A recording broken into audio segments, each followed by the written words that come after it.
जय कुंजबिहारी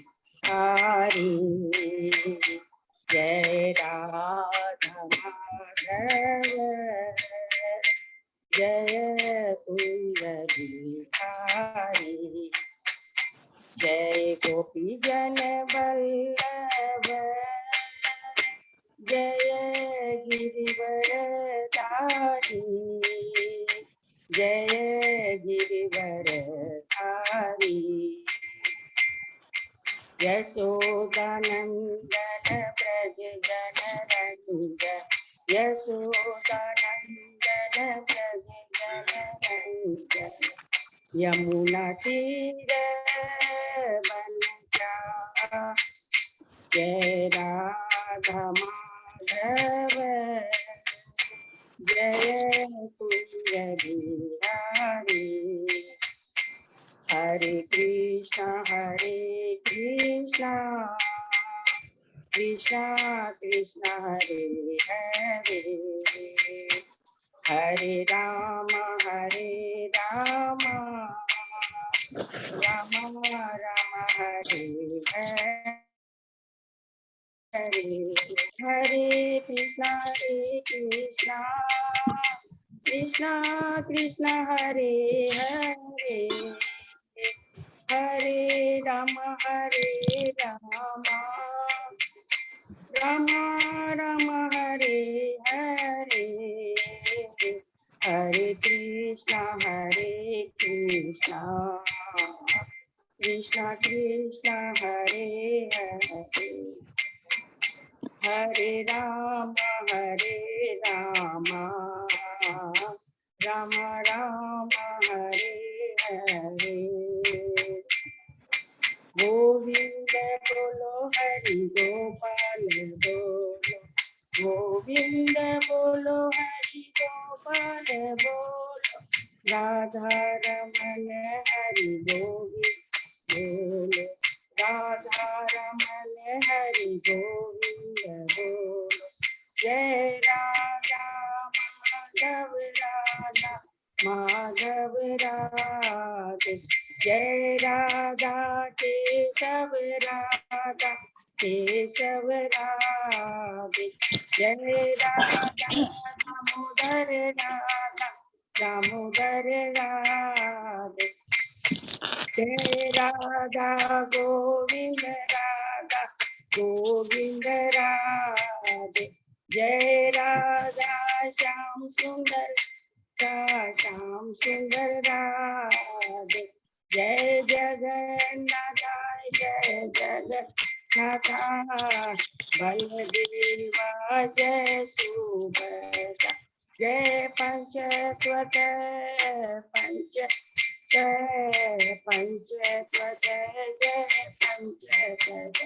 निताई गौर हरि बोल हरि बोल हरि बोल जय जय प्रभुपाद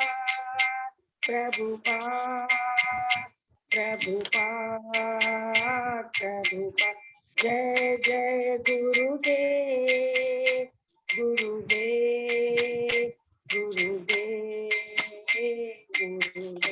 नाम संकीर्तन की जय श्री प्रभुपाद की जय हरे कृष्णा प्रभु जी हरि बोल। बहुत बहुत धन्यवाद सरोजिनी रोहिणी माता जी को। हरे कृष्णा प्रभु जी, दंडवत प्रणाम हे व्रता माता जी। और सभी भक्तों ने अच्छे से कीर्तन किया होगा। अभी हम लोग मंगलाचरण करते हैं। ओम अज्ञान तिमिरांधस्य ज्ञानांजन शलाकया चक्षुरुन्मीलितं येन तस्मै श्री गुरुवे नमः। श्री चैतन्य मनोभीष्टं स्थापितं येन भूतले स्वयं रूप कदा मह्यं ददाति स्वपदान्तिकं। वन्देऽहं श्री गुरु श्रीयुतपदकमलं श्री गुरु वैष्णवांच श्री रूपं साग्रजातं सहगना रघुनाथं वितं तं सजीवं स्वादेतम सावभूतम परिजम सहितम कृष्ण चैतन्य देवम श्री राधा कृष्ण पादान सहगना ललिता श्री विशाखा वितांत च नमो ओम विष्णु पादाय कृष्ण पृष्ठाय भूतले श्रीमते भक्ति वेदांत स्वामिन इति नामने नमस्ते सरस्वती देवे गौरवाणी प्रचारिणे निर्विशेषा शून्यवादी पाश्चात्य देश तारिणे वांछा कल्पतरुभ्यश्च कृपा सिन्धुभ्येव च पतितानां पावनेभ्यो वैष्णवेभ्यो नमो नमः। नमो महावदान्याय कृष्ण प्रेम पदायते कृष्णाय कृष्ण चैतन्य नामने गौरत्विषे नमः। हे कृष्ण करुणा सिंधु दीन बंधु जगतपते गोपेश गोपिका कांत राधा कांत नमस्तुते। सप्त कांचन गौरांगी राधे बिंदावनेश्वरी विषभानुसुते देवी प्रणमामि हरिप्रिय नीलांचल निवासाय नित्याय परमात्मने बलभद्र सुभद्रायां जगन्नाथाय ते नमः। जय श्री कृष्ण चैतन्य प्रभु नित्यानंद श्री अद्वैत गदाधर श्रीवासादि गौर भक्तबिंद मुखम करोति वाचालम पंगु लंगे गिरिम यत्कृपातमहं वंदे श्री गुरु मदीनतारिणम परमानंद माधवम श्री चैतन्य ईश्वरम। हरे कृष्णा कृष्ण कृष्ण हरे हरे हरे राम राम राम हरे हरे। श्री श्री मंगलाचरण की जय, श्रीला प्रभुपाद की जय। हरे कृष्ण। आज के इस श्रीमद् भागवतम कक्षा में सभी भक्तों का हार्दिक स्वागत है। मैं सभी भक्तों का चरणों में दंडवत प्रणाम करते हैं और बड़े भगवान श्री कृष्ण और गुरुआचार्य की कृपा से हम लोग अभी श्रीमद् भागवतम का अध्ययन कई दिनों से कर रहे हैं। अभी हम लोग अध्याय 3 में है, शुद्ध भक्ति। शीर्षक है हृदय परिवर्तन, शुद्ध भक्ति हृदय परिवर्तन। और इसके पहले हम लोगों ने 2 अध्याय कंप्लीट किए हैं, जिसमें मुख्य रूप से यही स्थापित किया गया है। पहले अध्याय में भी, दूसरे अध्याय में और तीसरे अध्याय में भी हम लोगों को यही सुखदेव गोस्वामी जी स्थापित करते हैं कि भगवान की शुद्ध भक्ति एकमात्र जीवन का, मनुष्य योनि का, मनुष्य जीवन का परम लक्ष्य है।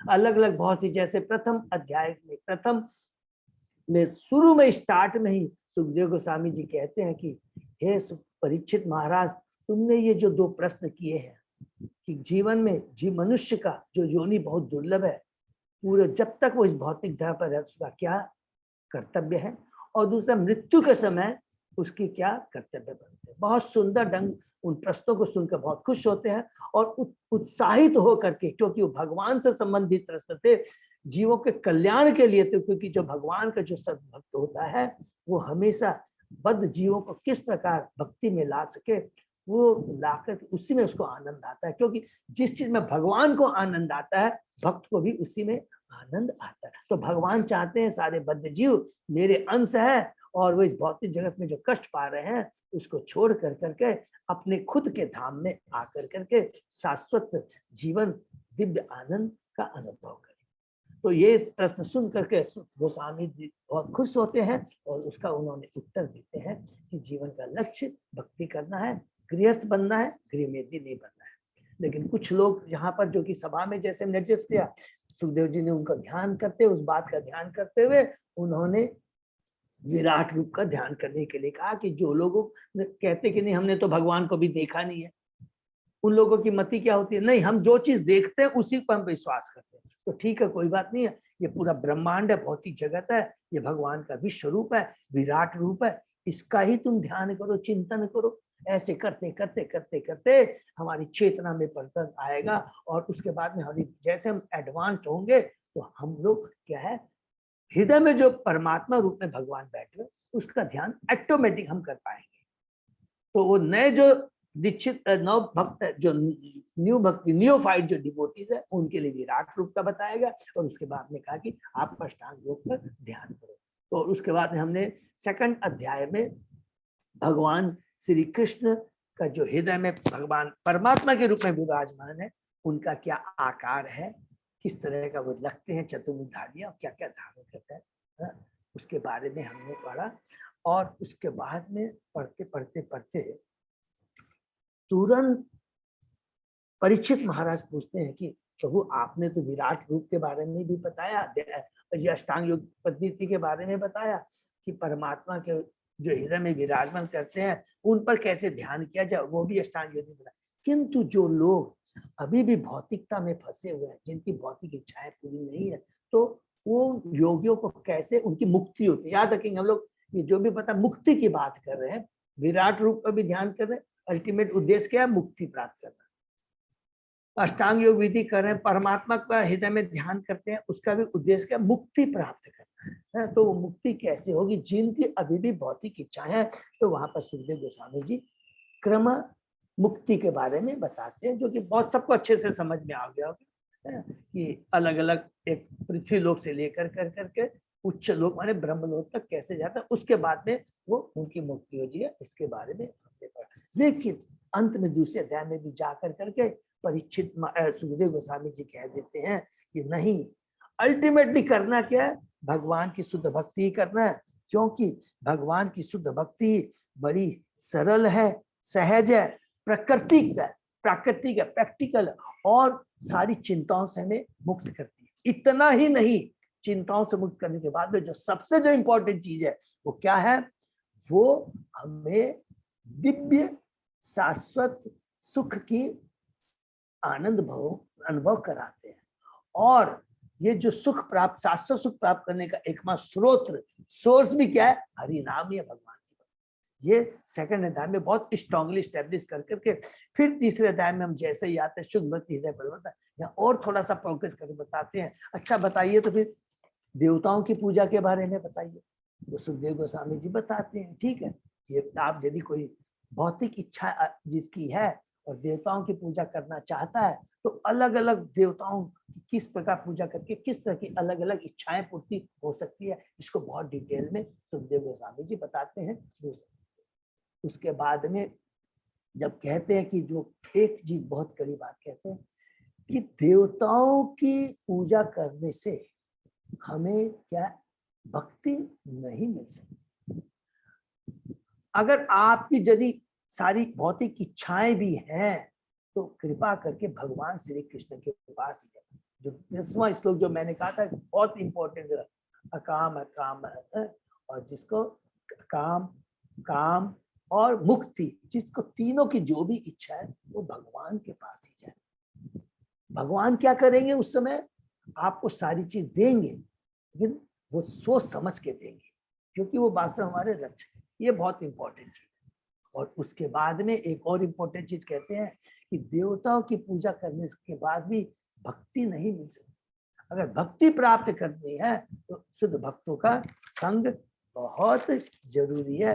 बिना भक्त के संग के हम लोग को क्या है, भक्ति नहीं मिल सकता। देवता हमें भौतिक चीज दे सकते हैं, लेकिन इस भौतिक जगत से छुटकारा कैसे पाया जाए ये चीज हमें नहीं है। और एक बार जब हमारी भक्ति में हम लग जाते हैं तो भौतिक जगत की जो उतार चढ़ाव है, जो मन में हमेशा तरंगे आती रहती है, हमेशा मन बिविल्डर होता रहता है, उससे हमें मुक्ति मिल जाएगी, अर्थात हमारा चित्त स्थिर हो जाएगा।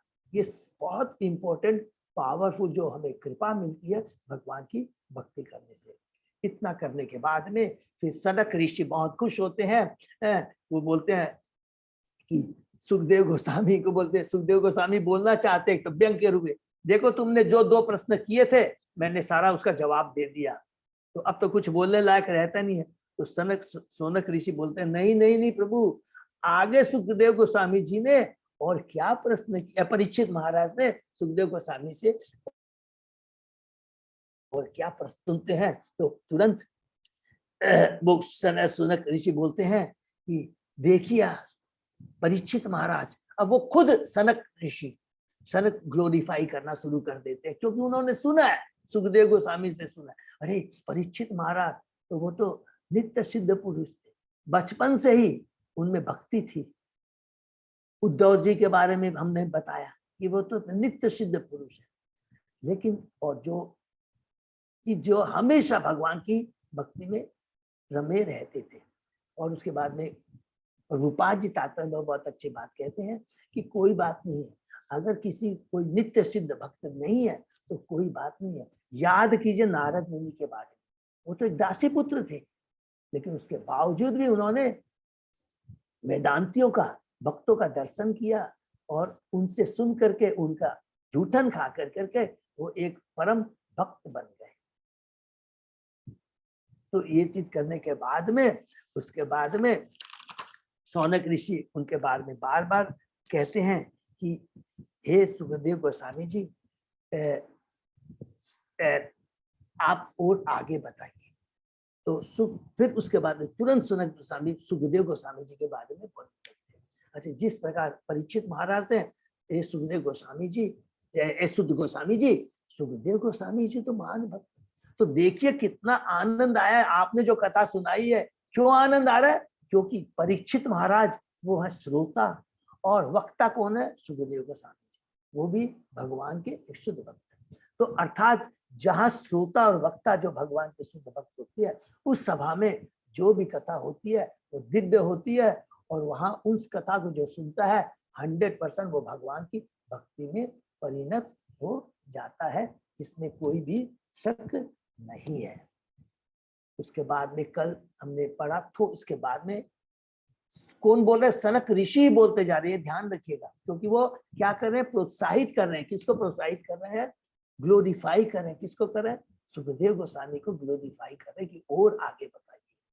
तो हमेशा याद रखेंगे कि जो भगवान का भक्त होता है, यहाँ से एक बहुत इंपॉर्टेंट शिक्षा मिलता है, हमेशा हमें भक्तों का ग्लोरिफिकेशन करना चाहिए। भगवान खुद चाहते हैं कि अरे मेरी भक्ति जो कर मेरे बारे में बता रहा है, वो मेरा महान भक्त है, हमेशा उसका ग्लोरिफिकेशन करना चाहिए। और अगर हम भक्तों का ग्लोरिफिकेशन करते हैं तो भगवान भी उस ग्लोरिफिकेशन सुनकर बहुत आनंदित होते हैं। अपना ग्लोरिफिकेशन से ज्यादा अपने भक्तों का ग्लोरिफिकेशन करके, सुन कर करके और कर करके भगवान बहुत खुश होते हैं, जो कि हमने कैंटो 1 में बार बार पढ़ा था, किस प्रकार वो भीष्म देव को, अर्जुन को, युधिष्ठिर महाराज को ग्लोरीफाई करना चाहते हैं। तो उसके बाद में जब वो बार बार ग्लोरीफाई करने के बाद में कहते हैं कि हे सनक ऋषि बोलते हैं शुद्ध गोस्वामी जी को कि जो हमने कल पढ़ा उसको हम लोग थोड़ा सा कहते हैं कि जिस प्रकार सूर्य का उदय और अस्त होता है, तो एक एक क्षण वो बीतता चला जाता है। तो जो भगवान के जो शुद्ध भक्त होते हैं, क्या उनकी भी आयु क्षीण होती है? उनकी तो आयु क्षीण नहीं होती है। ये स्वयं संग क्यों नहीं होती है? क्योंकि भगवान का जो शुद्ध भक्त होता है उसका सदैव तन मन धन माने सारी उसका पूरा हमेशा भगवान में ही लगा रहता है। तो प्रभुपाद जी कहते हैं यदि मनुष्य अपना समय आध्यात्मिक मूल्यों की पहचान के लिए नहीं करता तो सूर्योदय से सूर्यास्त तक का समय व्यर्थ में गंवाना ही कहलाया जाएगा।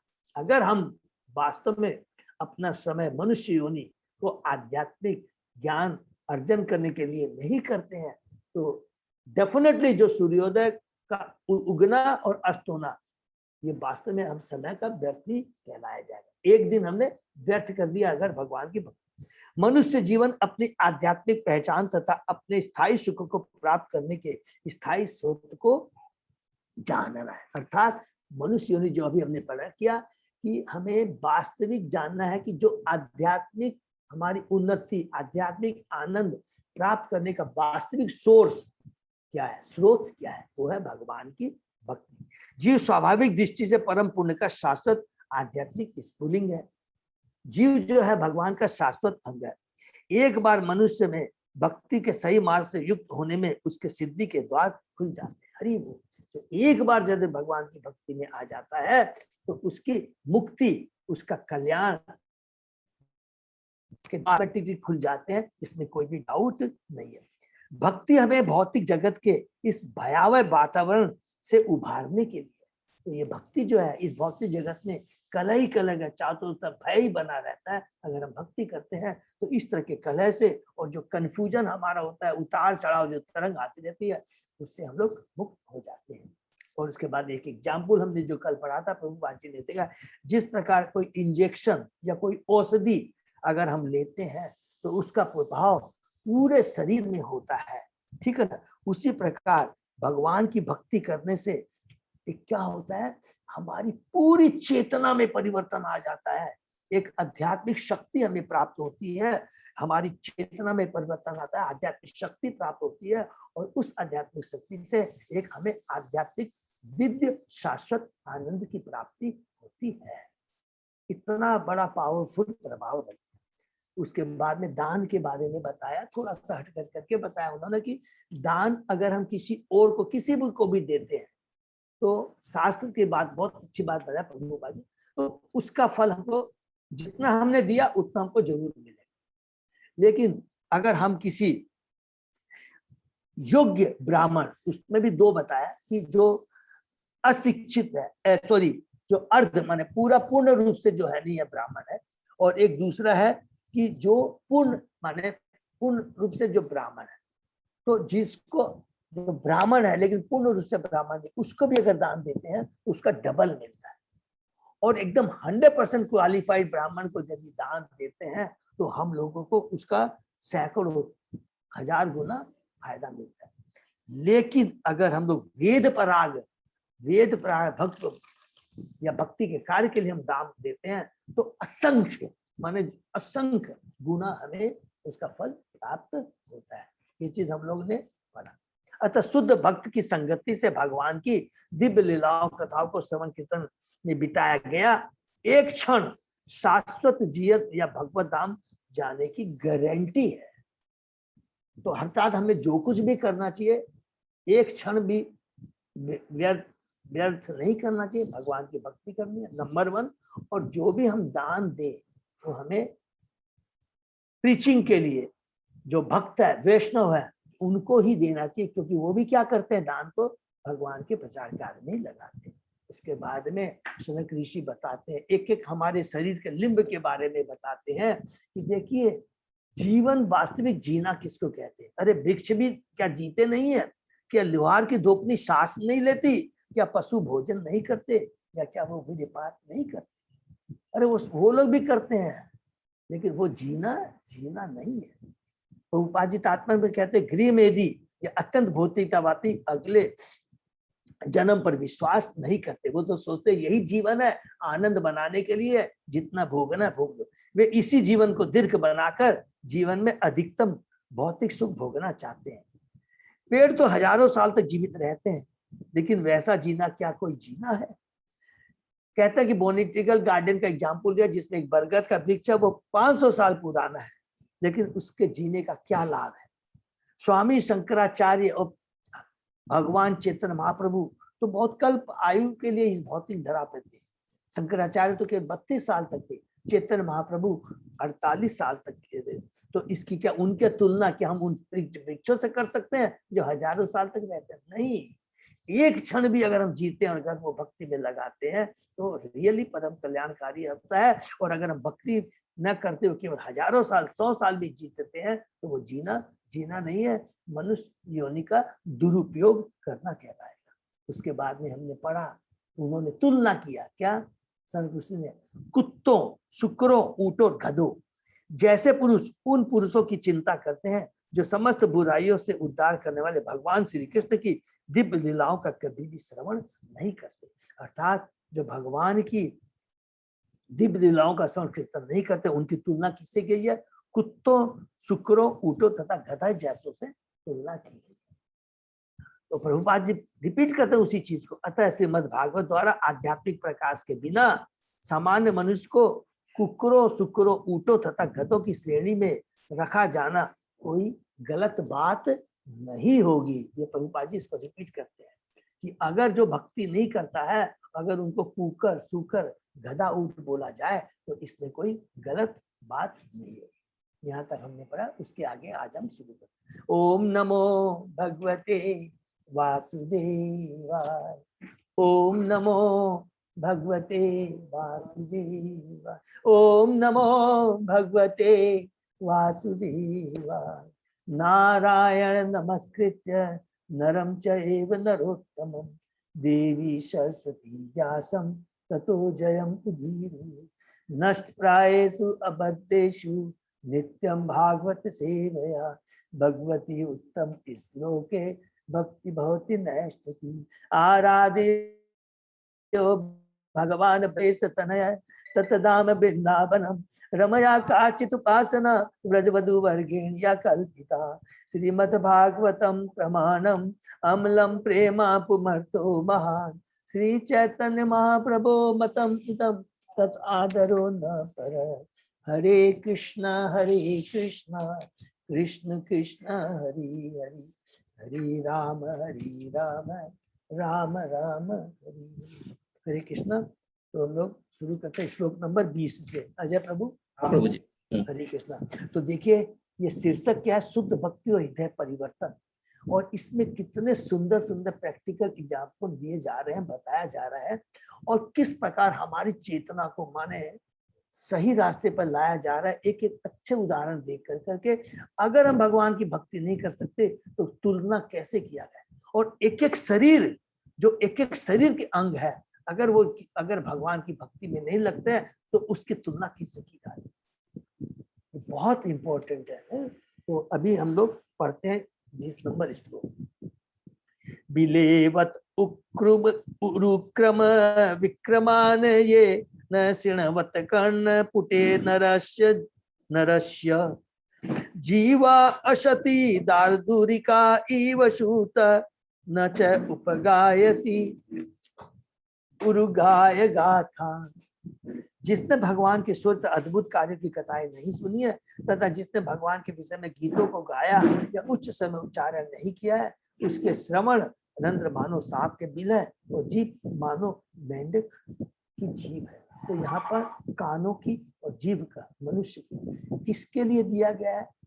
कान दिए गए हैं भगवान के लीलाओं के बारे में सुनने के लिए, और जीभ दिया गया है भगवान के नाम गुण रूप लीलाओं का कीर्तन करने के, श्रवण और कीर्तन करने। अगर हम ऐसा नहीं करते हैं तो वो कान किसके बराबर है? सांप के बिल के बराबर है। और वो जीभ जो है वो क्या है? मेंढक के बराबर है। मेंढक क्या करता है? टर टर टर टर करता रहता है। वो सोचता है कि मैं बहुत बढ़िया गीत गा रहा हूँ, लेकिन वो बाद में क्या करता है? अपनी मौत को बुलाता है। सांप आता है और उसकी टर टर की आवाज को सुन करके उसे खा जाता है। वो टर टर जितना हम लोग प्रजल्प करते जाएंगे, हम लोग क्या करेंगे? ये मनुष्य रोनी जो बहुत दुर्लभ है, एक एक क्षण हम अपनी मौत को बुला रहे हैं। हमने पढ़ा ही है कि एक एक क्षण हमारा खत्म हो रहा है। सूर्य के उदय होने और अस्त होने तक के बीच का समय नष्ट हो रहा है, और हम दूसरे इसी भौतिक जगत में आने की तैयारी कर रहे हैं। ये बहुत इंपॉर्टेंट चीज है, ठीक है। तो 20 से हम लोग पढ़ते हैं। जब तक इंद्रिया केवल इंद्रिय तृप्ति में लगी रहती है, तब तक इंद्रियों तथा उनके कार्यों को अशुद्ध या भौतिकतावादी ही मानना चाहिए। शुद्ध इंद्रिया इंद्रिय तृप्ति में नहीं अपितु पूर्णतः भगवान की सेवा में लगी रहती। अगर हम कहते हैं हमारी इंद्रिया शुद्ध है, आध्यात्मिक है, तो वो भगवान की सेवा में लगी होनी चाहिए। भगवान अपनी समस्त इंद्रियों समेत परमेश्वर है, और सेवक भी जो भगवान का अंश स्वरूप है उन्हीं इंद्रियों से युक्त होता है। भगवान की सेवा इंद्रियों का नितांत शुद्ध उपयोग है। जैसा कि भगवद गीता में कहा गया, भगवान के पूर्ण इंद्रियों से उपदेश दिया, और भगवान ने पूर्ण इंद्रियों से उपदेश दिया और अर्जुन ने पूर्ण इंद्रियों से उसे ग्रहण किया। इस प्रकार यह गुरु तथा शिष्य के मध्य ज्ञेय तथा कार्तिक ज्ञान का पूर्ण विनिमय था। हरि बोल।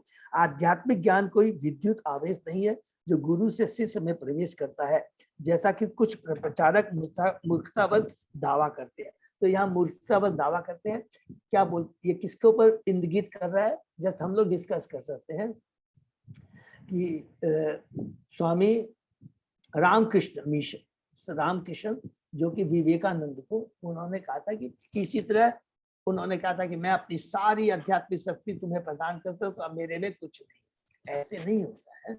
यहाँ पर बोलते हैं इससे नहीं होता है कि जिस प्रकार भगवान श्री कृष्ण ने अर्जुन को जैसे ज्ञान दिया था, वैसे ही परंपरा से गुरु से शिष्य में ज्ञान प्रदान होता है। इस ज्ञान की विधि बताती। प्रत्येक वस्तु ज्ञान तथा तर्क से पूर्ण है, और गुरु तथा शिष्य के मध्य विचारों का आदान प्रदान तभी संभव है जब उसे विनीत भाव तथा सच्चाई से ग्रहण किया जाए। ये देखिए, एक बार फिर से अंडरलाइन कर देंगे, ये बहुत इंपॉर्टेंट चीज है। बार बार प्रभुपाद जी एक ही चीज बोलते हैं कि जब भी हम किसी के पास, गुरु के पास जाते हैं, आचार्य के पास जाते हैं, सोच हमारी केवल सबसे पहले ये होनी चाहिए कि ये मुझे आध्यात्मिक ज्ञान प्रदान करने जा रहा है। तो चेतना हमारी सबसे पहली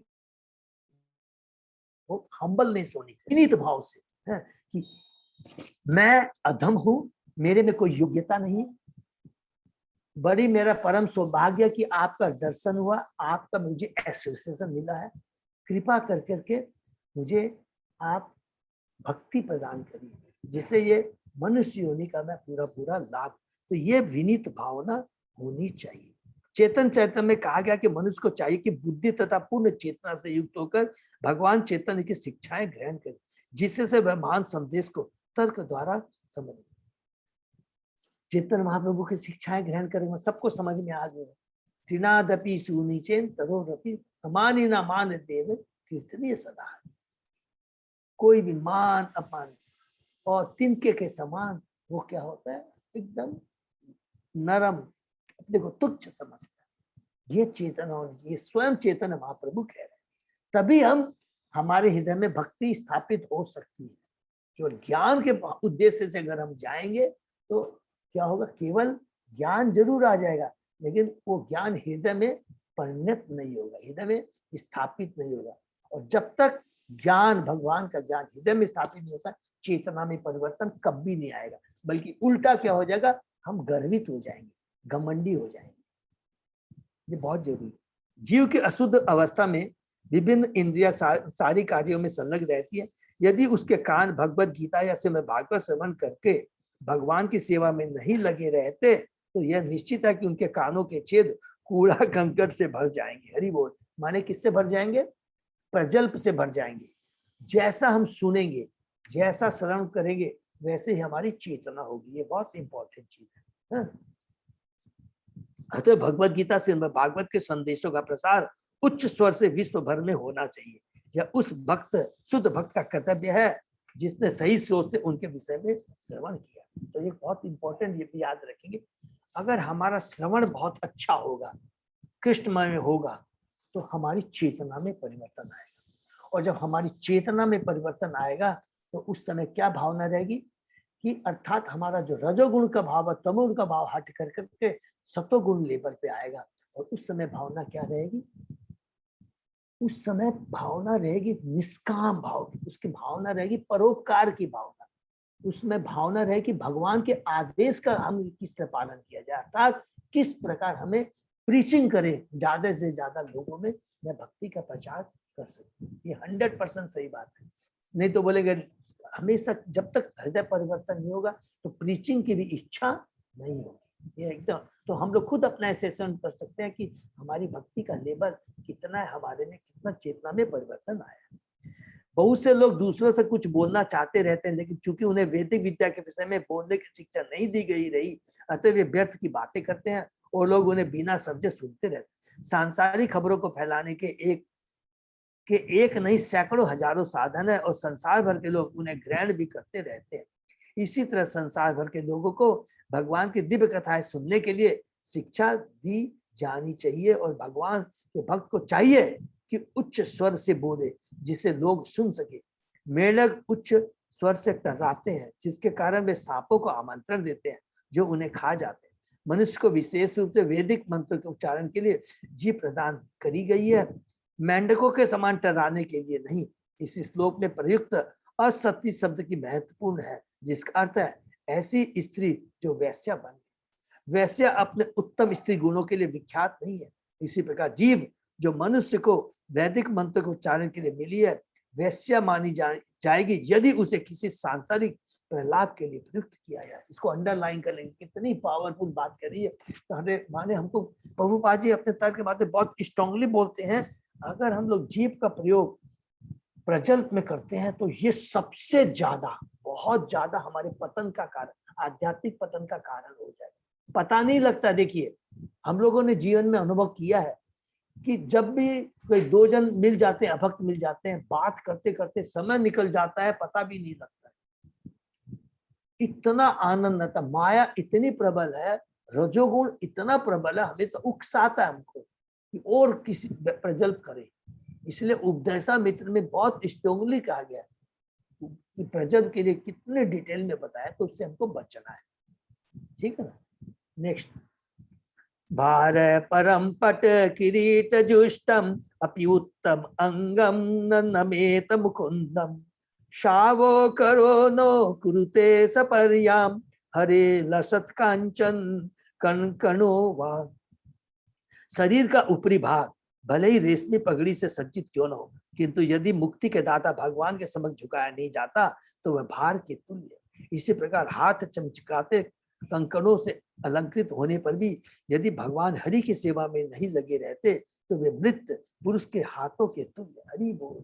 देखिए आप हाथों का और हमारे मस्तिष्क का अगर भगवान के सामने नहीं झुकता है तो वो क्या है? भार है, वो भार है। और वही भार हमें इस भौतिक जगत में और डुबा देगा। तो जो हाथ है जो कि हम सजाते हैं उसका कोई महत्व नहीं है अगर यदि वो भगवान की सेवा में, पूजा करने में, अर्चना करने में, वंदना करने में नहीं लगता है, भगवान के मंदिर को झाड़ू लगाने में, पर अलग अलग जो भी कार्य हम कर सकते हैं अगर उसमें हम नहीं करते हैं तो वो बेकार है। तात्पर्य से हम लोग पढ़ते हैं कि ये बहुत बड़ा तात्पर्य है, तो हम लोग थोड़ा फास्ट पढ़ते हैं क्योंकि बहुत इंपॉर्टेंट है, जितना पॉसिबल हम लोग करते हैं। जैसे कि पहले कहा चुका, भागवत भक्त 3 प्रकार के होते हैं। प्रथम श्रेणी के भक्त महाभागवत प्रत्येक व्यक्ति को भगवान की सेवा में लगा हुआ देखते हैं, किंतु द्वितीय श्रेणी के भक्त भक्तों तथा भक्तों में अंतर जानते हैं, अतः वे द्वितीय श्रेणी के भक्त धर्म उपदेश के लिए उपयुक्त है। और जैसा कि ऊपर के श्लोक में कहा गया है, उन्हें उच्च स्वर से भगवान की महिमा का प्रचार करना चाहिए। इस श्रेणी के भक्त तृतीय श्रेणी के भक्तों या अभक्तों में से अपना शिष्य बनाते हैं। कभी कभी प्रथम श्रेणी के भक्त भी द्वितीय श्रेणी में आकर करके प्रचार कार्य करते हैं, किंतु सामान्य व्यक्ति को जिससे यह आशा की जाती है कि वह कम से कम तृतीय श्रेणी का भक्त तो बने, यहाँ पर सलाह दी गई है कि वह भगवान के मंदिर में जाए और अच्छा विग्रह के समक्ष झुके, भले ही वह अत्यंत धनी व्यक्ति या रेशमी पगड़ी अथवा मुकुट पहने राजा की ही क्यों न हो। भगवान तो हर एक के स्वामी है, चाहे वह महान राजा तथा सम्राट ही क्यों न हो। जो लोग संसारी व्यक्तियों की दृष्टि में धनी है उन्हें चाहिए कि वे भगवान कृष्ण के मंदिर में जाए और नियमित रूप से अर्चा विग्रह के समक्ष नतमस्तक हो। मंदिर में पूजनीय रूप में भगवान को कभी भी पत्थर या लकड़ी का बना न माने, क्योंकि भगवान अपने अर्चा विग्रह में अपनी शुभ उपस्थिति द्वारा पतितात्माओं पर अति कृपा करने वाले, जैसा कि इसके पूर्व उल्लेख हो चुका है। श्रवण विधि से मंदिर में भगवान के अस्तित्व की यह अनुभूति संभव है। अतएव भक्ति के नैतिक कार्यों में पहली विधि श्रवण है, जो अति आवश्यक। तो यहाँ पर देखिए कितनी इंपॉर्टेंट बात है। 3 तरह के भक्त हैं, हमने बहुत डिटेल में पढ़ा है, उपदेशामित्र में भी पढ़ा है।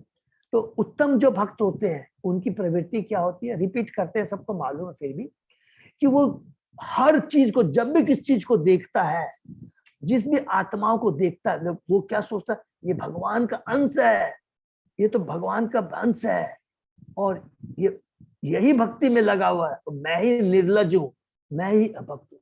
तो वो कभी भी क्या है, प्रचार कार्य नहीं कर सकता। क्यों नहीं कर सकता? उसकी चेतना इतनी उच्च कोटि की होती है, वो सोचता कि बाकी जितने जीव हैं जो मैं देख रहा हूं वे भगवान के शुद्ध भक्त है, भगवान के अंश है, और मैं हूं, मेरे में कोई योग्यता नहीं, तो कैसे करेगा? इसीलिए जो मध्यम श्रेणी का जो भक्त होता है, जो कि भगवान की पूजा करता है, अपने बराबर के भक्तों से दोस्ती करता है, जो बेचारे अज्ञानी है उन पर कृपा करता है, और जो ढोंगी पाखंडी या मायावादी है उनसे दूर रहता है, उनके उपेक्षा करता है। तो उसी तरह के भक्त प्रचार कर सकते हैं। इसीलिए कभी कभी प्रथम श्रेणी के जो भी भक्त हैं वो क्या करते हैं, वो दूसरी श्रेणी अर्थात प्रथम उत्तम भक्त क्या है, मध्यम श्रेणी के भक्त का आकर करके प्रचार कर। जैसे शिला प्रभुपाद जी थे, वो तो उत्तम भक्त थे, लेकिन चूंकि उनको भगवान ने आदेश दिया था प्रचार करने के लिए, उनके गुरु सरस्वती चंद्र ठाकुर ने आदेश दिया था, इसलिए वो मध्यम श्रेणी के लेवल में आकर प्रचार कार्य कर रहे हैं। और निम्न श्रेणी का जो हमने पढ़ा था, वो क्या सोचता है कि भगवान की पूजा कर रहा हूं, मैं बहुत महान हूं, बाकी सब लोग का कोई भक्त नहीं है।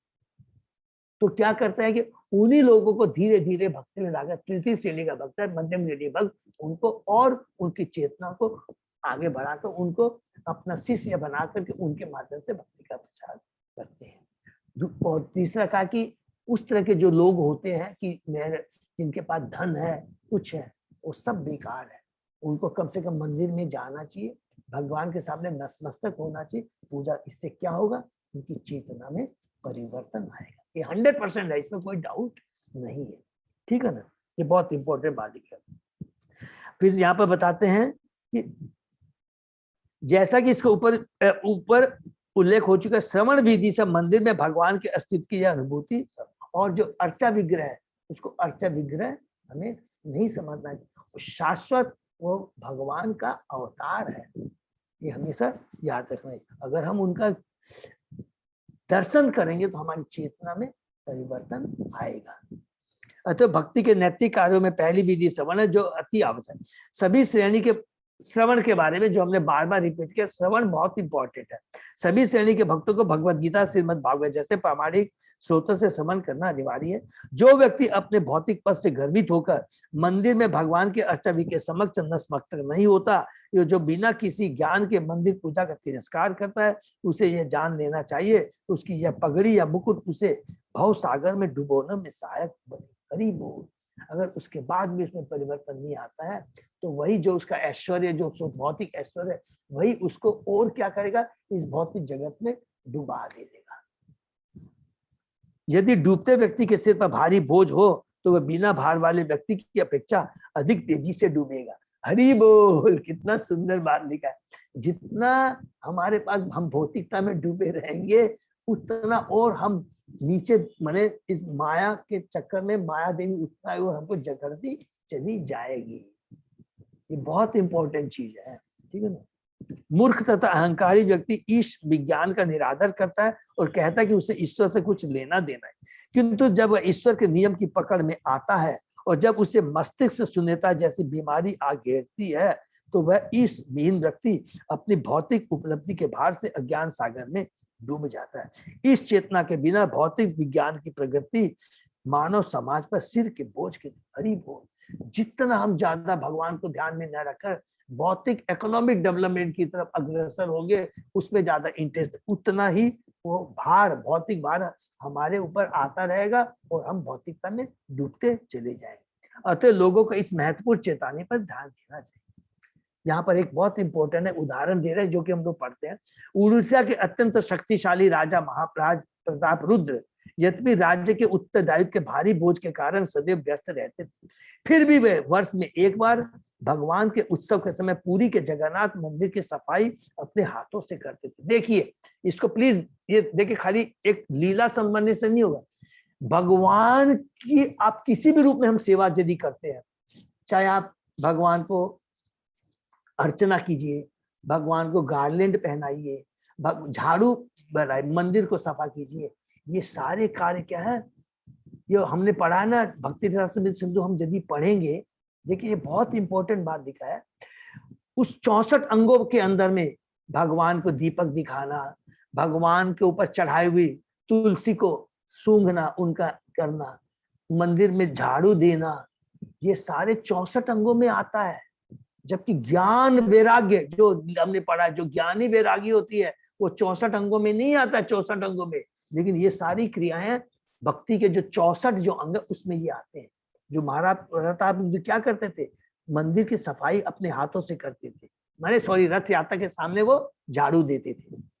भाव यह कि मनुष्य चाहे कितना ही महत्वपूर्ण क्यों ना, उसे परमेश्वर की श्रेष्ठता स्वीकार करनी चाहिए। या इष्ट चेतना मनुष्य को उसकी भौतिक संपन्नता में भी सहायक बनती है।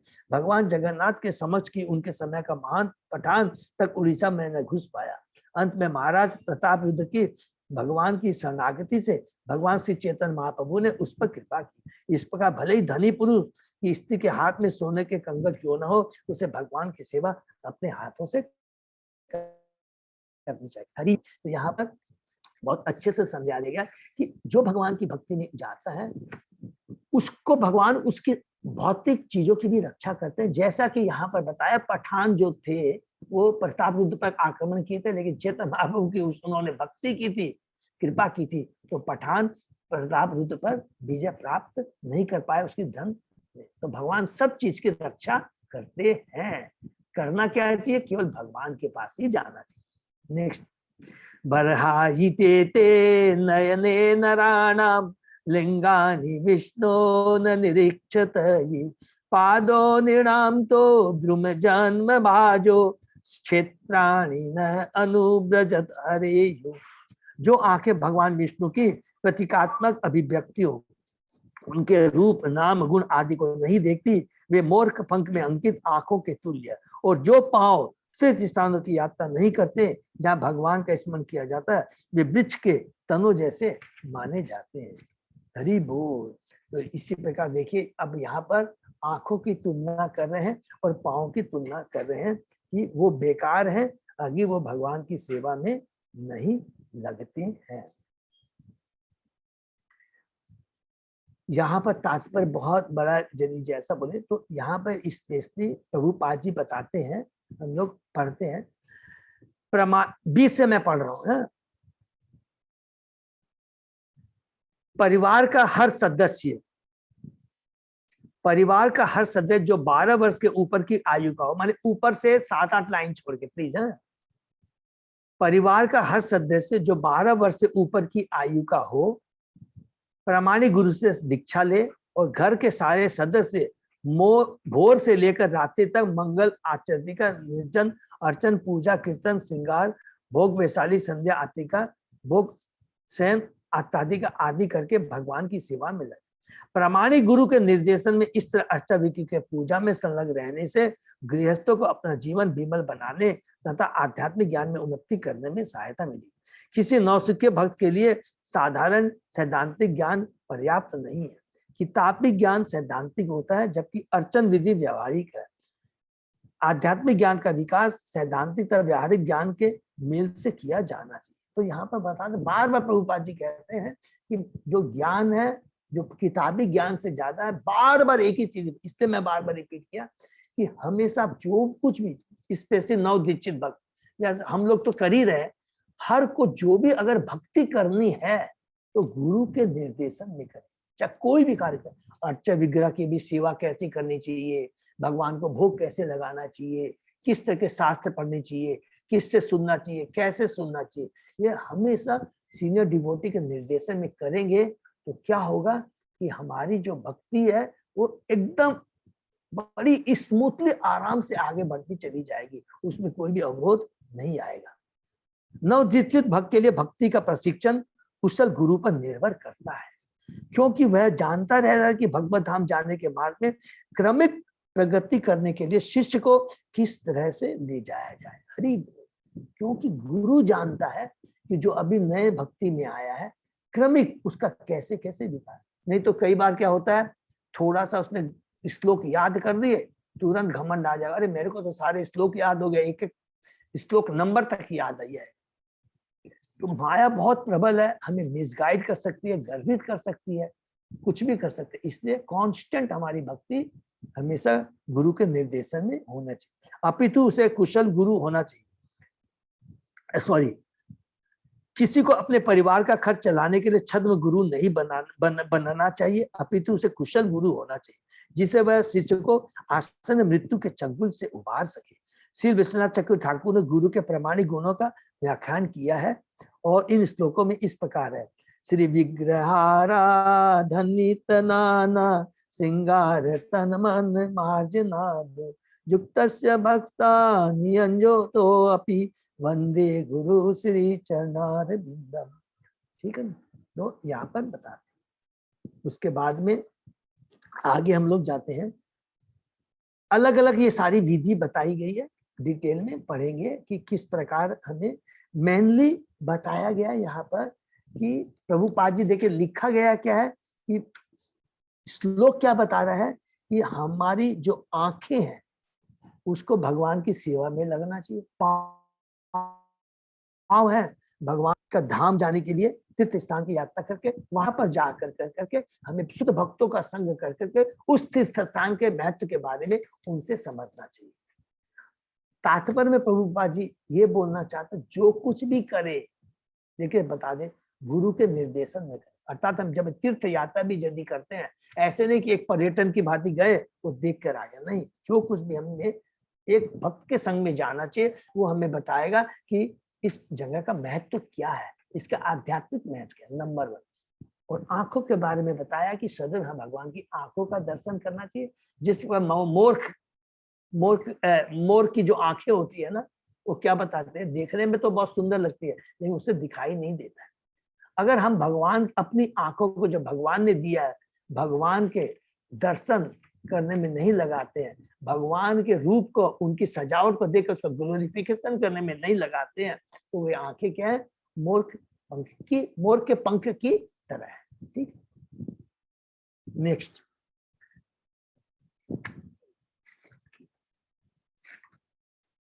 जीवन सव भागवत अंग्रिरेणु न जातु मर्त्य अभिलभेत यतु श्री विष्णु पद्या मनुज तुलस्या श्वसन तू न वेद गंधम। जिस व्यक्ति ने कभी भी अपने मस्तक में भगवान के शुभ भक्त की चरण धूलि धारण नहीं की है वह निश्चित रूप से शव है, तथा जिस व्यक्ति ने भगवान के चरण कोनों पर चढ़े तुलसी दलों की सुगंधि का अनुभव नहीं किया है वह श्वास लेते भी मृत्यु के समान। हरि बोल। देखिए अब यहाँ पर इतना ये इम्पोर्टेंट, हम लोग ने शुरू में बार बार ही डिस्कस किया है कि जो भगवान के शुद्ध भक्त की चरण धूलि ही हमें इस भौतिक जगत से उबार सकती है, ये बहुत इंपॉर्टेंट। तो पूरी भागवतम हम देखे अभी तक जो पढ़ते आ रहे हैं कि प्रभुपाद जी ने शुद्ध भक्तों का संग, उनका ग्लोरिफिकेशन, उनकी कृपा के माध्यम से हम भगवान से जुड़ सकते हैं। बिना भगवान उनकी कृपा से हमको भगवान की भक्ति नहीं मिल सकती। 20 से हम तात्पर्य में पढ़ते हैं। शुद्ध भक्ति की अवस्था माने ऊपर से 7-8 लाइन छोड़ के, शुद्ध भक्ति की अवस्था भगवान के शुद्ध भक्त की निष्ठा पूर्वक सेवा द्वारा ही प्राप्त की जा सकती है। ऊपर से 7-8 लाइन छोड़ करके रिपीट करता हूं, शुद्ध भक्ति की 10 लाइन छोड़ करके, शुद्ध भक्ति की अवस्था भगवान के शुद्ध भक्त की निष्ठा पूर्वक सेवा द्वारा ही प्राप्त की जाती है। अतः भगवान की भक्ति ही पहली शर्त है शुद्ध भक्त का दास होना, और इस शर्त की पूरी इस कथन से होती है उस शुद्ध भक्त के चरणों की धूलि को धारण करना जिसने दूसरे शुद्ध भक्त की सेवा की। यही शुद्ध शिष्य परंपरा है, भक्ति परंपरा है। जब राजा रघुगुण ने परम संत जड़त भरत से पूछा, इसकी हम लोग कथा सुनेंगे, जड़ भरत की कथा, उन्होंने परम हंस की मुक्तावत जैसे प्राप्त की तो उन्होंने निम्नलिखित उत्तर दिया। क्या? रहु गणेत तपसा न याति, न तेज यया निरपणाद गृहाद्वा, न छंदसा नेव जलाग्नि, सूर्येन विना मत पाद रजो अभिषेकम। हरि बोल। हे राजा रघुगुण, जड़ भरत बोल रहे राजा रघुगुण को, ये बहुत सुंदर लीला, अभी बहुत समय चला जाएगा। हे राजा रघुगुण, महान भक्तों के चरण कमलों की धूलि से संपूर्ण शरीर को पवित्र किए बिना भक्ति की पूर्ण अवस्था या जीवन की परमहंस अवस्था की प्रतीति नहीं हो सकती। यह तपस्या, वैदिक पूजन विधि, संन्यास ग्रहण, गृहस्थ के कर्तव्य पालन, वैदिक स्रोतों के उच्चारण या गर्म धूप में अथवा जल के भीतर या तपती अग्नि के समक्ष तपस्या करने से कभी भी प्राप्त नहीं की जा सकती।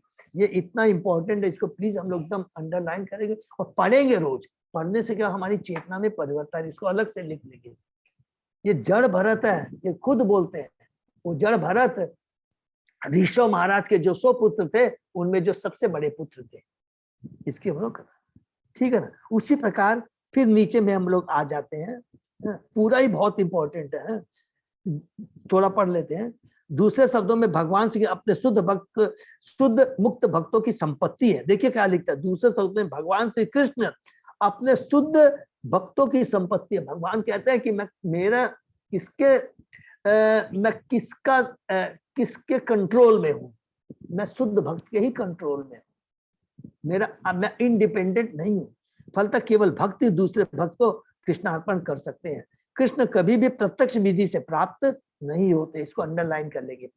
कृष्ण कभी भी प्रत्यक्ष विधि से प्राप्त नहीं होते। अतः भगवान चैतन्य ने स्वयं को गोपी भर्तु पद कमल यो दास दासानुदास, अर्थात वृंदावन में गोप बालाओं का पालन करने वाले भगवान के दासों का अत्यंत आज्ञानी दास कहा है। हरि बोल। उसी प्रकार 3 लाइन और छोड़ के, ब्रह्म संहिता में कहा गया कि वैदिक साहित्य का महान पंडित बनने से भगवान नहीं मिलते, अपितु वे अपने शुद्ध भक्त के माध्यम से सरलता से प्राप्त हो जाते हैं। वृंदावन के सारे लोग भगवान श्री कृष्ण के हिलादिनी शक्ति श्रीमती राधा रानी से कृपा की प्रार्थना करते हैं, जो परम पूर्ण की सुकुमार हृदय अर्धांगिनी है, अलादिनी शक्ति है भगवान की, और जो संसार की स्थिर रूपा प्रकृति की सिद्धावस्था के अनुरूप। इसीलिए अतएव लास्ट में पढ़ते, अतएव निष्कर्ष यही निकला कि मनुष्य को सीधे भगवान की कृपा की खोज न करके भक्त की कृपा प्राप्त करनी चाहिए। ऐसा करने से भगवान की सेवा करने का स्वाभाविक आकर्षण पुनः जागृत हो उठेगा। हरि बोल। तो ये हम जो हरिनाम का जब भी जो करते हैं, हरे कृष्ण मंत्र में हम क्या बोलते हैं, हे भगवान की अलादिनी शक्ति, हमें भगवान जो दिव्य आनंद प्रदान कर रहा है उनकी सेवा में हमें नियुक्त कीजिए। तो ये नेक्स्ट, तत् अस्मसारम हृदयं वतईदम यत् गृह्यमाणे हरिनाम ध्येये न विक्रियेत अथ यदा विकार नित्य जलम गात्र रुहेषु हर्ष। निश्चय वह हृदय फौलाद का बना है जो एकाग्र होकर भगवान के पवित्र नाम का उच्चारण करने पर भी नहीं बदलता। जब हर्ष होता है तो आंखों में आंसू नहीं भर आते और शरीर पे रोम रोम खड़े नहीं हो पाते। हरि बोल। बहुत सुंदर। हम लोग सेकंड पैराग्राफ से थोड़ा पढ़ते हैं, तात्पर्य बहुत ही अच्छा। प्लीज सब लोग एक एक लाइन पढ़िएगा। सेकंड पैराग्राफ में आध्यात्मिक संस्कृति की संपूर्ण प्रक्रिया का उद्देश्य जीव के हृदय में परिवर्तन लाना है। देखिए शीर्षक भी क्या, शुद्ध भक्ति हृदय परिवर्तन। तो आध्यात्मिक संस्कृति पूर्ण प्रतिक्रिया का उद्देश्य जीव के हृदय में परिवर्तन लाना, केवल ज्ञान प्राप्त करना नहीं है।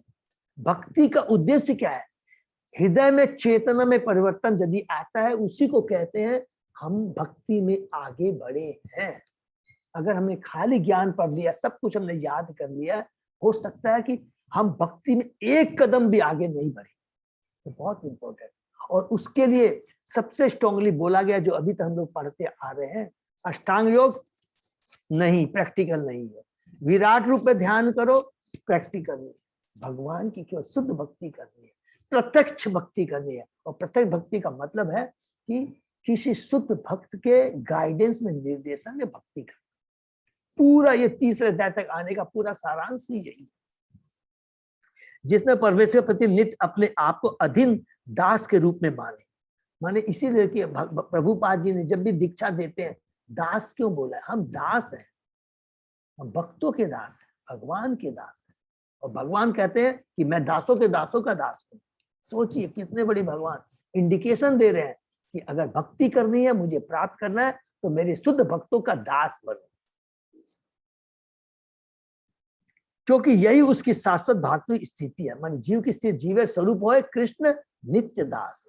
और इस तरह भक्ति की प्रगति के साथ साथ हृदय परिवर्तन का प्रदर्शन संसार पर प्रभुता दिखाने की मिथ्या भावना से उत्पन्न भौतिक भोग की भावना की क्रमिक निरक्ति तथा भगवान की प्रवृत्ति करने की प्रवृत्ति में वृद्धि के द्वारा होता है। यहाँ पर विधि भक्ति अर्थात शरीर के अंगों द्वारा आंख, कान, नाक, हाथ इत्यादि का वर्णन पहले हो चुका है। की गई नियमित भक्ति पर शरीर के अंगों की समस्त गतिविधियों को प्रेरणा प्रदान करने वाले मन के आधार पर बल दिया जा रहा है। ऐसी आशा की जाती है, फिर ध्यान करेंगे, नियमित भक्ति करने से हृदय में परिवर्तन अवश्य दिखना चाहिए। यदि परिवर्तन नहीं आता तो समझना चाहिए कि हृदय फौलाद का बना है, क्योंकि भगवान के पवित्र नाम के उच्चारण किए जाने पर भी यदि यह नहीं पिघलता, हमें सदैव स्मरण करना चाहिए कि भक्तिमय कार्यों को संपन्न करने में श्रवण तथा कीर्तन दो मूलभूत सिद्धांत है। और यदि उन्हें ठीक से संपन्न किया जाए तो इससे हर्ष उत्पन्न होगा, जो आंखों में आंसू तथा शरीर में रोमांच द्वारा लक्षित होगा। ये प्राकृतिक फल है और भाव दशा के प्रारंभिक लक्षण है, जो प्रेम तथा भगवत प्रेम या भगवत प्रेम की पूर्ण अवस्था प्राप्त होने के पूर्व प्रकट होते हैं। यदि भगवान के पवित्र नाम में निरंतर श्रवण तथा कीर्तन से भी कोई प्रतिक्रिया नहीं होती तो यह समझना चाहिए कि यह केवल अपराध के कारण है। इतना ये मैं तुम आपको सब भक्तों को बता रहा था, ये बहुत इम्पोर्टेंट चीज है कि हमें खुद हम अपना असेसमेंट कर सकते हैं कि वास्तविक हम लोग प्रॉपरली भक्ति कर रहे हैं कि नहीं। हमें धीरे धीरे धीरे धीरे अपने श्रवण और कीर्तन को स्ट्रॉन्ग करना चाहिए। और उसके बाद में यहाँ पर जो पढ़ा भाव की अवस्था, मैंने 2 चीज बताई गई, सब भक्तों से रिक्वेस्ट पढ़ेंगे फिर, कि जैसे जब हम भगवान की भक्ति करेंगे स्वतः ही हमारी चेतना में परिवर्तन आएगा। और अलग अलग, जैसे हम लोग जब भक्ति रसामृत सिंधु पढ़ेंगे तो उसमें भी लिखा है कि भाव दशा के अलग अलग, जो लास्ट में लिखा ना, भाव दशा का प्रकट 8 लक्षणों में होता है। बहुत इंपॉर्टेंट, ये अभी जो भक्ति शास्त्री कर रहे हैं उनको लिए भी है। अलग अलग उसमें इतना सुंदर वर्णन है भक्ति शास्त्री में कि एक एक हमारे जो हृदय में जो हमारी जो परिवर्तन आते हैं, आंसू आना, रोमांचिक होना, रोंगटे खड़े होना, एक एक स्टेप वाइज का डिटेल में वर्णन दिया गया, उसको हम लोग डिटेल में पढ़ेंगे। लेकिन सिंपली ये बोलना यहाँ पर रूपा जी कहते हैं, जैसे धीरे धीरे भक्ति करेंगे, श्रवण कीर्तन जितना मजबूत होगा, अपने आप श्रद्धा, साधु संग, भजन किया, अनर्थ निवृत्ति धीरे धीरे खत्म होती चली जाएगी। और याद रखेंगे, अनर्थ निवृत्ति खत्म होने का मतलब ये नहीं कि 100% अनर्थ निवृत्ति का, नहीं, एक रीजनेबल अमाउंट की अनर्थ निवृत्ति खत्म हो जाएगी तो हमारी त्वरा में निष्ठा, रुचि, आसक्ति, भाव लेवल तक पहुंच सकते हैं। इसलिए कभी ये नहीं सोचना कि अरे मेरे भी अनर्थ, कोई बात नहीं, खाली हरि नाम का जप करें तो भक्तों के संग में करते रहेंगे तो स्वतः ही हम लोग इस अवस्था में, भाव की अवस्था में पहुंच सकते हैं। तो ये एक लास्ट श्लोक है, तो ये थोड़ा पढ़ेंगे, लेंगे 2 में है। अथ अभिदेहि अंगमन अनुकूलम प्रभाषसे भागवत प्रधान, जत्तावे आसकी आत्मविद्या विशारद नृपतिम साधु पृष्ठ। हे सुत गोस्वामी, आपके वचन हमारे मनों को भाने वाले। अब ये सारी चीज कौन बोल रहे हैं? शनक ऋषि बोलते जा रहे हैं। वो इतने उत्कंठित हो गए हैं भगवान की कथा सुनते सुनते, वो सारे बता रहे हैं। किसको पहले ग्लोरीफाई करते हैं? परीक्षित महाराज को। फिर ग्लोरीफाई किसको करते हैं? सुखदेव गोस्वामी को। और उसके बाद में एक एक अंग का, मनुष्य शरीर का क्या लाभ है अगर ये भगवान की भक्ति में नहीं लग पाता। तो लास्ट में कंक्लूड करते हैं, सनक ऋषि क्या बोलते हैं? हे सुत गोस्वामी, आपके वचन हमारे मन को भाने वाले हैं, अतः कृपा करके आप हमें यह उसी तरह बताएं जिस तरह से दिव्य ज्ञान में अत्यंत कुशल परम भक्त सुखदेव गोस्वामी ने महाराज परीक्षित के पूछे जाने पर उनसे कहा। तात्पर्य, जो विद्या सुखदेव गोस्वामी जैसे पूर्ववर्ती आचार्य द्वारा सब प्रदान की जाती है और फिर सुत गोस्वामी जैसे व्यक्ति द्वारा जिसका अनुकरण किया जाता है, वह सदा शक्तिशाली दिव्य विद्या होती है। प्लीज इसको अंडरलाइन कर लेंगे।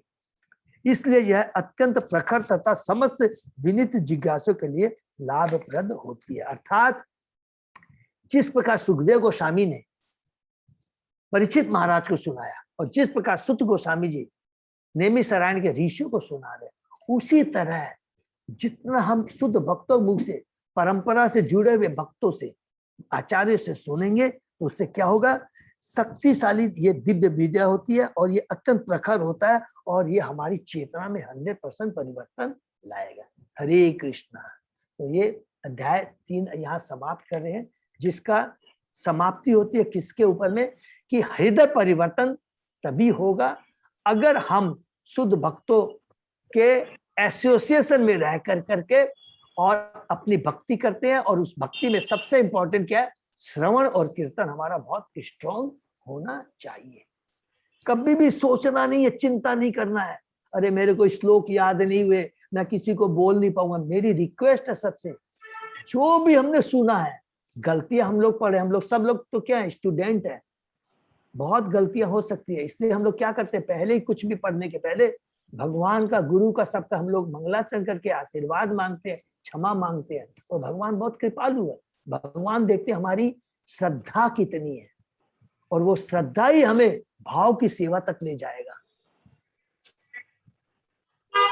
निष्ठा, रुचि, आसक्ति, भाव, प्रेम की अवस्था तक, प्रेम तक है। और प्रेम में भी विश्वनाथ चक्रवर्ती क्या बोलते हैं? प्रेम को चखने का जो आनंद है वो प्राप्त करेगा। केवल श्रद्धा और अपनों को धीरे धीरे नम्र होकर करना है और एक दूसरे को कोऑपरेट करना है, कि सब लोग को उत्साहित करना है भक्ति में आगे बढ़े। हरे कृष्णा। सॉरी थोड़ा सा लेट हो गया। हरे कृष्ण। हरे प्रभु जी, कृष्णा। प्रभु जी आज मेरे क्वेश्चन का आंसर मिल गया। हरे कृष्णा हरे प्रभु। वो हरे कृष्णा। धन्यवाद प्रणाम माता जी। एक्चुअली मेरे को भी याद नहीं रहता प्रभु जी, तो मैं सबसे यही बोलती हूँ कि मेरे को तो कुछ याद नहीं होता है, दीक्षा कैसे लेंगे मेरे को तो कुछ याद नहीं होता। आज आपके इससे ये समझ में आ गया। हाँ प्रभु माता जी, ये जो भी कर रहे हाँ, जो आचार्य, हाँ जो शास्त्र कह रहे हैं वही बात हम लोगों ने दोहराई है। हाँ बिल्कुल, ये बहुत जरूरी है। हाँ, अब मैं जैसे देखता हूँ, मैं भक्तों को देखता हूँ, सारे हम लोग को हम्बल रहना है। मैं तो हमेशा अभी बार बार रिपीट भी करता रहता हूँ ना, मैं अजय प्रभु को देखता हूँ तो बहुत प्रोत्साहित होता हूँ। इतने हमेशा, क्योंकि क्या है ना, हमको सीखना है सेवा भाव किसको बोलते हैं, हमेशा तैयार रहना, ये है, ये हमको सीखना है। हमारे सब भक्तों में ये चीज है। हम एक दूसरे के लिए इसी तरह हम लोग प्रयास करेंगे कि किस तरह हम लोग आगे भक्त, क्योंकि देखिए बिना भक्त के सपोर्ट के भक्ति में आगे बढ़ नहीं सकते, स्पेशली इस कलयुग में। तो ये सब भक्तों की, भगवान की बहुत बड़ी कृपा है कि हम कुछ कर पा रहे हैं। यहीं पर विराम देते हैं। दंडवत प्रणाम प्रभु जी, दंडवत प्रणाम। हरे कृष्णा। हरे कृष्णा। किसी का और भी कोई प्रश्न तो यही विराम देते हैं। चाहूंगा ये एक ऐसा प्लेटफॉर्म है कि जहाँ पे अपने भक्त अपने को भगवान की सेवा में इन्वॉल्व कर सकते हैं। हरि बोल। जैसे कि मैं मतलब 1 मिनट शेयर करना चाहूंगा। जैसे भी जगन्नाथ रथ यात्रा हुई, उसमें सभी भक्तों ने कीर्तन में पार्टिसिपेट किया। तो प्रभु जी का कमेंट था कि मतलब इतना सुंदर से कीर्तन हो गया, पता ही नहीं चला, भक्तों के लिए स्लोट कम पड़ गई, भक्तों को स्लोट मिले। तो मतलब बोलने का मतलब है कि जैसे जैसे अपने को अपनी सेवा में इन्वॉल्व करेंगे तो स्वतः ही भगवान की कृपा अपने ऊपर होगी। तो अपने को सेवा में इन्वॉल्व करना है अपने को।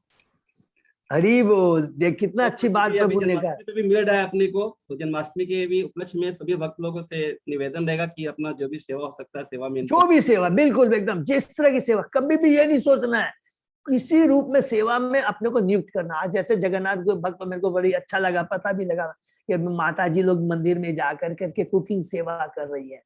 हर तरह से जगन्नाथ हम लोग सब सेवा कर रहे हैं, तो हमको किसी न किसी रूप में सेवा करते रहना है, ये बहुत जरूरी है। बिल्कुल सही कहा, सेवा में अगर नियुक्त रहेंगे तो भगवान बहुत खुश है। हरे कृष्णा। और कल एक तो अच्छा वह याद आ गया अभी कि कल जगन्नाथ ग्रुप की तरफ से बलराम गोविंद प्रभु बिरला हाई स्कूल में चिल्ड्रंस प्रोग्राम का जन्माष्टमी के उपलक्ष्य में वो मीनू सिंघानिया माता जी ने और ऑर्गेनाइज करवाया था। अनुषा जो माता जी के पुत्र बधू हैं, बहुत सुंदर बताया कि इतना सुंदर प्रोग्राम हुआ। और मेरे को मीनू माता जी ने फोन करके स्पेशली बताया कि सारे चिल्ड्रंस, सारे टीचर्स, सारे पेरेंट्स इतने खुश हो गए, अरे इस्कॉन में इतने सुंदर ढंग से इस तरह के प्रोग्राम होते हैं, इस तरह सिखाया जाता है, तो बहुत प्रभावित हुए। बहुत बहुत हम लोग धन्यवाद देते हैं हिज ग्रेस बलराम गोविंद प्रभु को। और बलराम गोविंद प्रभु के लिए एक बार हम लोग हरे कृष्ण महामंत्र बोलेंगे, ठीक है ना? हरे कृष्णा हरे हरे राम हरे राम हरे। और इसके हमारे मीनू माता जी के लिए भी और उनके पुत्र बधू के लिए भी करेंगे। उन्होंने इतना सुंदर उत्साही होकर के ये प्रोग्राम के, उनके लिए भी एक बार हम लोग हरे कृष्ण महामंत्र बोलेंगे। हरे कृष्णा राम राम हरे हरे। इसी को बोलते हैं प्रचार कार्य, कि किस तरह ज्यादा से ज्यादा लोगों में हम लोग प्रचार करते हैं, ठीक है। तो यही हम लोग विराम देते हैं, समय थोड़ा ज्यादा लग गया। हरे कृष्ण। कल हरे कृष्ण प्रभु जी, धन्यवाद। हरे कृष्ण कृष्ण प्रभु जी, धन्यवाद प्रणाम। हरे कृष्ण प्रभु जी, धन्यवाद प्रणाम।